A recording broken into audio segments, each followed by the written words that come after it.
Hello YouTube! So today we'll be talking about the 7th episode of Night Visions. So for the first one, it's Reunion, and this one, by the way, is directed by a guy who's directed Constantine, Smallville, Supernatural, Firefly, and Angel. I just thought I'd mention that. I just thought it was kind of neat. And also kind of weird that he's the one without a photo on IMDb, but the guy with less credits who directs the next story, he's the one who does. I just found that kind of odd.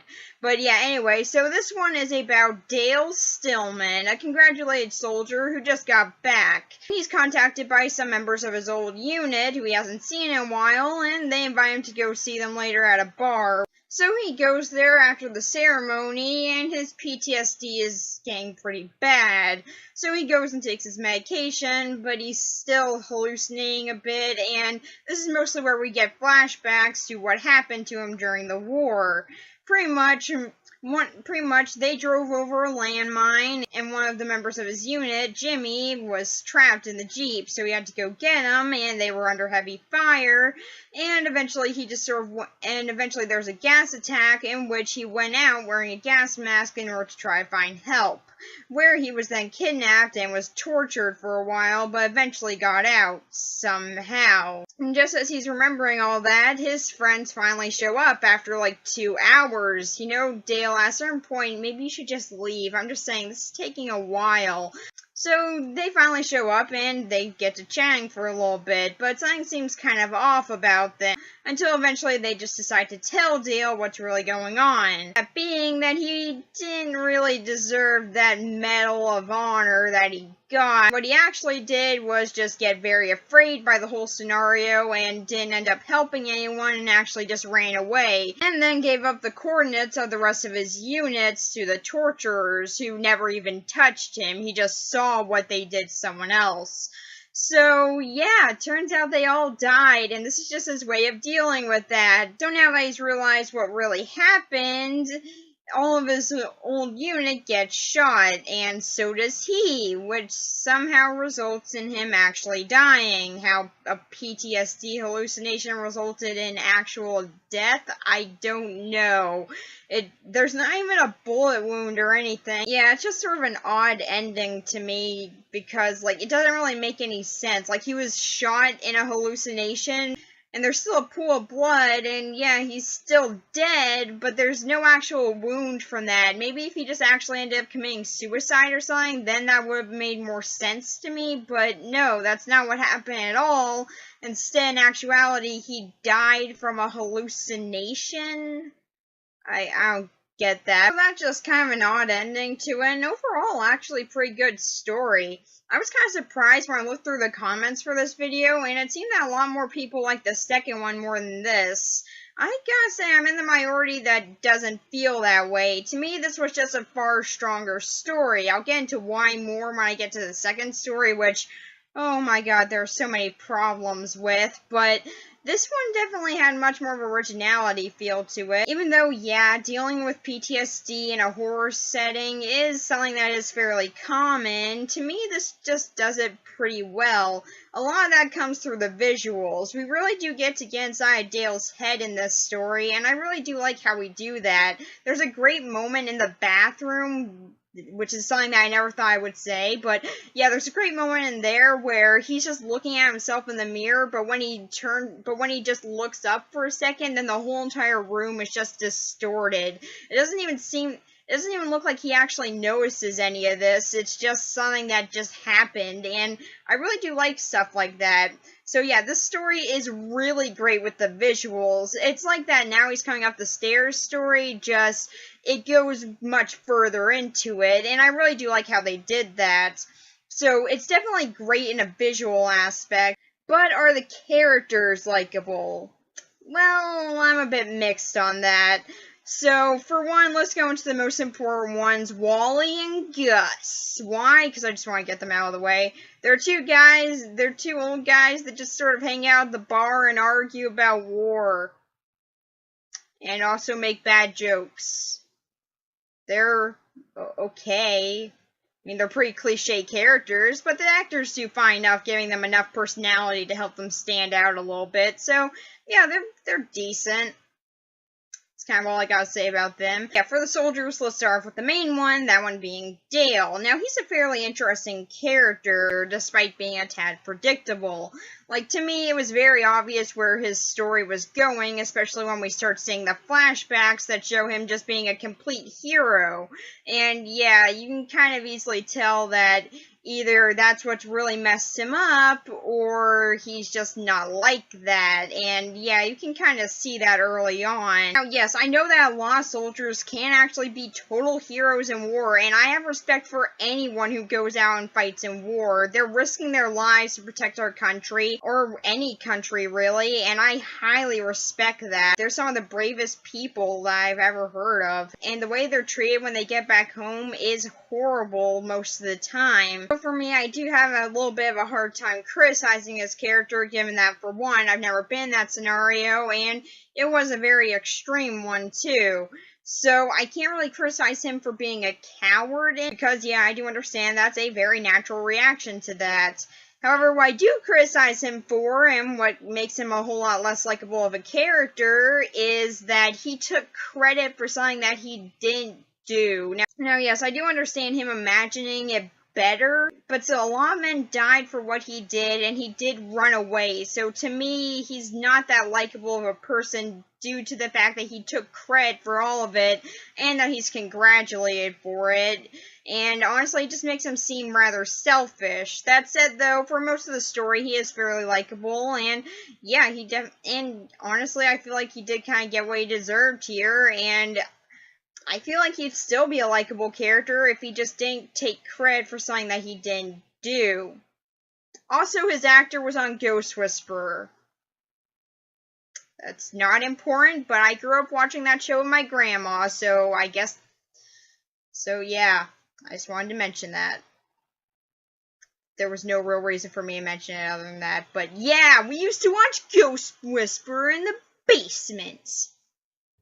I have no reason to bring this up. Anyway, so yeah, Dale's an okay character. To me, he's a pretty interesting one, but not that likable of a person. That said, though, he does seem like a fairly realistic one, and I assume that he could be kind of relatable to some people. I say assume because, like I said, I've never been in that scenario, but still, though, he is fairly interesting in his own right. And now we're going into more of his old units, the first one being Jimmy. He's a very likable guy, and that's kind of it, honestly, though. Yeah, I mean, he's the one that we hear the name of the most, so he's probably the most recognizable member of his old unit, but still, there's not that much else to him other than that.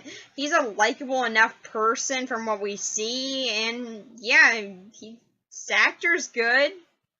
There's really not that much that goes into him, though, so yeah, characterization-wise, there's not that much for him, but you can still tell that he's a likable enough person. Then there's Dante, who was played by an actor from Stargate and Supernatural.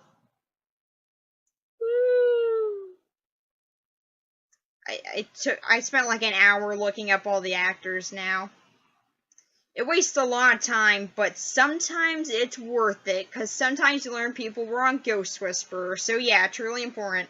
So yeah, I just like mentioning that there is something that I recognize. I have no other reason to do it other than that.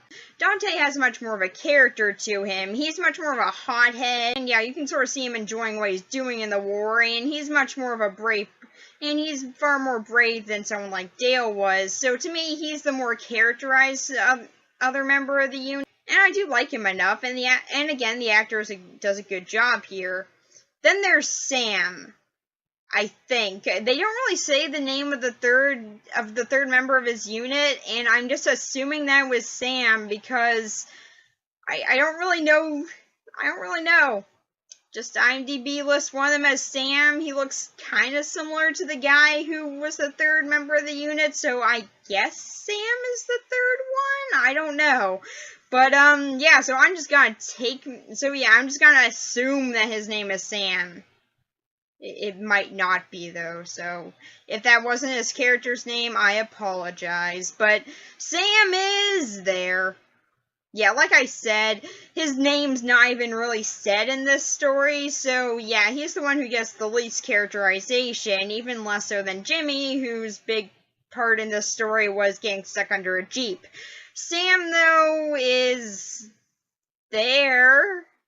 He's also a brave person, more so than Dale, again, although, yeah, we don't really see what he does. Yeah, like I said, there's not that much for Sam here. I just feel kind of bad for this guy, because we don't really see much of what happens with him, and, yeah, then he just dies, so, yeah.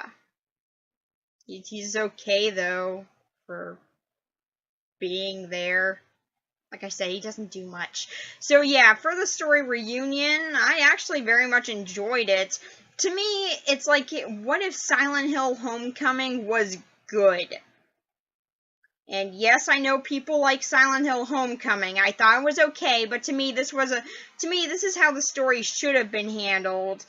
And yeah, if you want, I can go into more reasons into that in the comments, because I can talk about Silent Hill all day. But to me, this story has pretty interesting characters and a lot of really great visuals in it that really make it work. It dives into the character's mental state, and I really like how it does that. It's a very strong story to me, and it's something that I definitely wouldn't mind rewatching.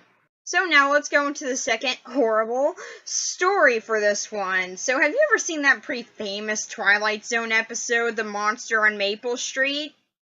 Well, then you've seen this story. Yeah, this is a very blatant ripoff. Even more so than some of the other blatant ripoffs on this show. But, yeah, so, I mean, at least this one doesn't have aliens, but, yeah, it doesn't make it better. Actually, the aliens made that Twilight Zone episode a whole lot better, so, yeah, we're in for a treat with this. It's way worse. Woo! It's also fairly stupid. So for this one, it's about a family that have recently gotten a letter from the police. It's saying that a new neighbor has moved into them, and he was suspected of being a sex offender. This obviously makes them think that he's a child molester, because that's the only thing that a sex offender could mean.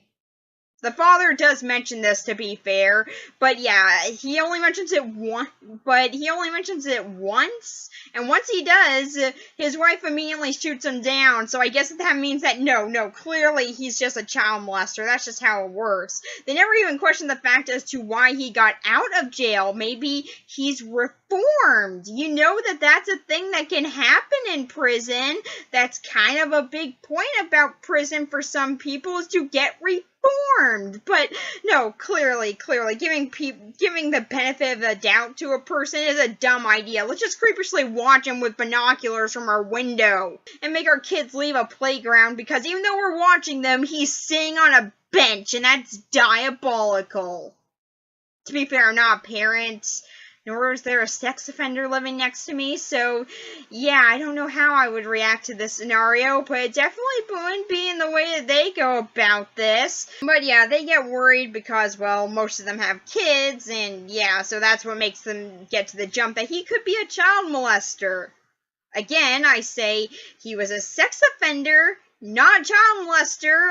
I mean, yeah, okay, I kind of blame the police for using just a vague felony for that instead of going into more specifics, especially since it's a neighborhood where there are kids, but still, I feel like they're jumping to conclusions a little bit here.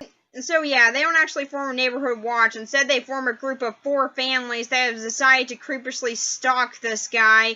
They've decided that this guy is obviously the scum of the earth, and that they'll just keep their kids away from him, if he does anything that's remotely suspicious, they'll key his car. These are really good people. So yeah, what's the super suspicious thing that he does? He gets on an elevator! Da-na-na! Oh, but, yeah, Sally's daughter gets on the elevator, too. Sally's the mother, by the way. The father's Jim. They actually got a bit of a career behind them, but I don't really watch any of the stuff that they've been in, so, yeah, I just didn't make note of it. So, yeah. But, yeah, why exactly did Janie get in the elevator without her mother? Because her mother, who's super paranoid about what happens to her daughter, decided that this phone call that she was on was so important that she can't actually just look at her daughter or just go into the elevator with. Because, yeah, I mean, making a phone call about security, why would you be concerned about your own daughter's safety while you're doing that? That's totally not why you're worried about this whole scenario. You are an idiot!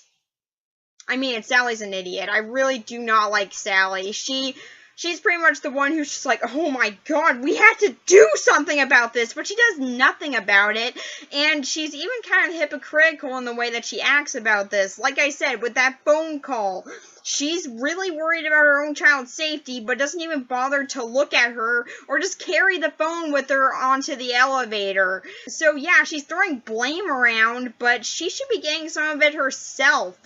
But yeah, anyway, so yeah, with the horrifying realization that people do go on elevators, the neighborhood watch of 4 families forms together again, and they discuss what they're gonna do. And that's when they decide that, yeah, let's just go key a car. While they're doing that, the daughter of the main family, Janie, goes over to Ed, by the way, that's the suspected sex offender's name. Now, yeah, okay, they don't actually ever say his name, and yeah, revealing.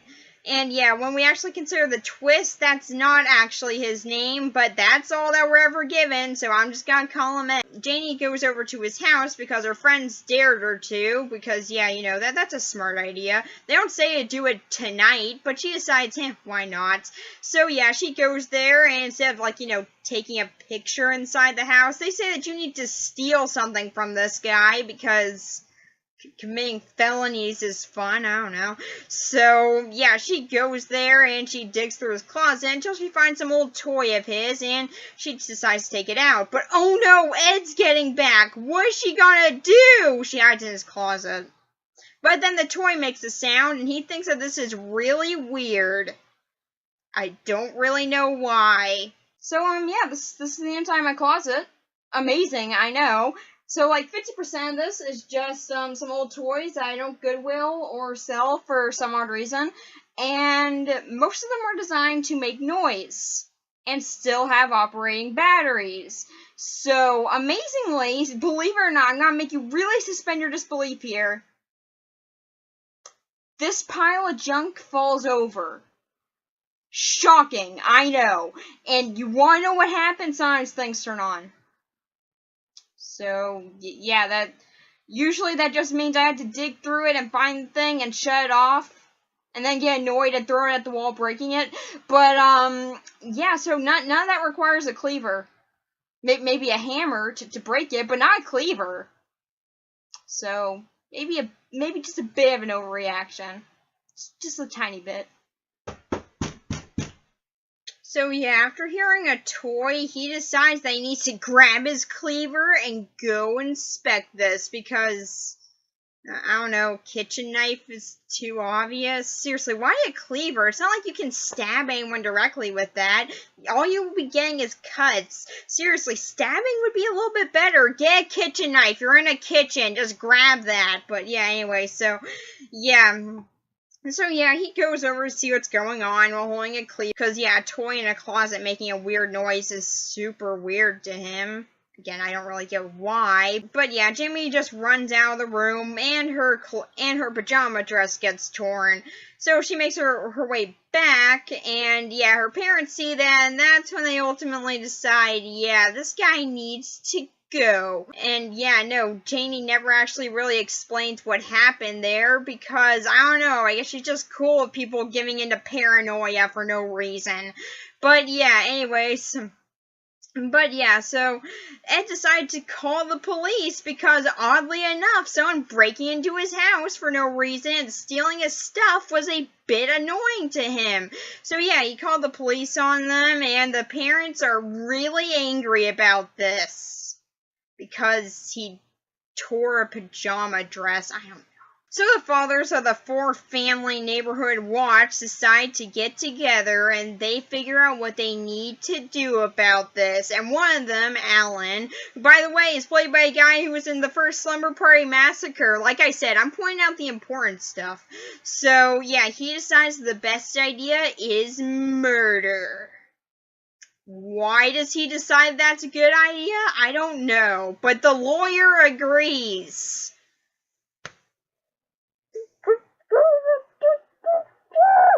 So, yeah, they decide the only way they can figure out who should actually do the deed is by drawing cards, and whoever gets an ace gets to do it. So, yeah, Jim's the one who gets an ace. So yeah, even though he's the one who doesn't want to do this the most, he decides, yeah, okay, well, I respect the laws of card draws, so he decides that he's gonna go do it anyway. So he looks in on his family, and I guess Sally just psychically knows what he's gonna do, and is cool with that, and because she gives a look of approval to him, and he decides and so he goes out with the revolver, and shoots Ed and kills him. So yeah. And yeah, if you're waiting for the super obvious twist to come, it does. So yeah, the next day they get a letter from the police saying that, yeah, sorry, we accidentally sent you the wrong, yeah, sorry, we didn't actually mean to send you guys that, sorry, it was a typo, we actually meant to send it to this other neighborhood. So yeah, he wasn't actually a sex offender, and they just did all this for no reason. They have committed murder because they gave into paranoia for 3 days. Seriously, it just takes them 3 days to decide, okay, murder, that this is a great idea. Actually, wait, no, I think it was actually just 2 days. So yeah, it took them 2 days to decide murder. That's the only solution here. The story is dumb! So yeah, okay, so, So yeah, I'm going to give my honest thoughts on this story. It's stupid. People just give in to paranoia extremely easy and are kind of hypocritical in the way they do so. They want security for their children, but don't decide to look at what their kid's doing when they're going out and getting on an elevator when there's a supposed sex offender in the building. Instead, no, this phone call is too important for me to turn my stupid head around. So yeah, the characters in this are dumb. And if you think of the father, Jim might have gone off on this a little bit because, oh, well, like I said earlier, he's the one who's just like, well, maybe that doesn't even mean child molester or anything. And, well, no, he doesn't get off on this. You want to know why? Because he's the most contradictory one out of the bunch. One sentence after another, he's just like, well, I don't know, maybe the guy's fine. Maybe we should just leave him alone. But then the next sentence, he's just like, well, maybe we should do something. Make up your freaking mind. If you're gonna do something about it. If you're gonna do nothing about it, do nothing. Make up your mind. Stop just letting these people do this. This is a horrible thing that you're doing with no evidence to back it up. Maybe if they actually decide to look into this guy a little bit, then I could actually forgive them a touch, because then they would at least have some evidence behind them saying why they should be worried. But no, they never do that. They just jump to the conclusion that he's a child molester and decide to kill him for it because of something that their daughter did. And yeah, I'm sorry, the daughter doesn't get off on that, but just because she's a kid, she's okay. It's completely okay that she broke into someone's house and stole something. And the family and the parents decide that no, clearly this was the guy's fault for existing. So yeah, I believe in second chances for people, even those who have been to prison. I mean, obviously there are people who don't deserve a second chance, but still, I think that if they do get out reformed, then they should at least be given some benefit of the doubt. These people immediately jump to the conclusion that he's just a child molester just waiting for his next victim, when no, that's not the case for him at all. And then there's the ultimate reveal that no, he isn't even like that. He's not even a sex offender at all, and he was just an innocent person, making you just feel sorry for him getting caught up in this, and making this supposed sex offender the most likable character in this, which should not be the case for this, but there it is. And then there's And then there's Ed himself. He's not even given a line, actually. He says nothing. But, and I really want to mention this, his actor was in Reanimator, Predator, and Total Recall. The biggest one to me was Reanimator! I love the Reanimator movies. I have all three of them, and I have a reagent. I might be a bit of a fan.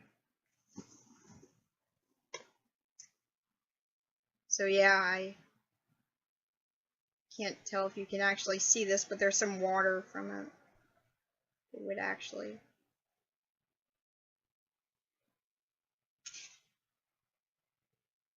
Well, that was not what I was expecting. Like, a lot of it just came out. I don't know if you saw that. But, yeah, so like I said, I might be a touch of a Reanimator fan. So, yeah, to me, that was just something awesome that I just had to bring up when I learned it. So, yeah, I feel even more bad for this guy because he's in a movie that I really love. Such an innocent person. So, although to be fair, we're never actually given a reason as to why he just creepishly hangs around at the playground all day. Like, he does this even late into the night. Why? Why do you do this? I really do want to know. Is he just not allowed to smoke in the building or something? Because, I mean, when we see him at night, he's smoking, so is that why? I want an answer on this, really. Like, why is he just creepishly hanging out here? Is he a bird watcher or something? Why? So, yeah, outside of that weird thing, he's a totally innocent person who was just murdered because people were paranoid. So for this story overall, it's just a clunky redo of A Monster on Maple Street, and much less superior.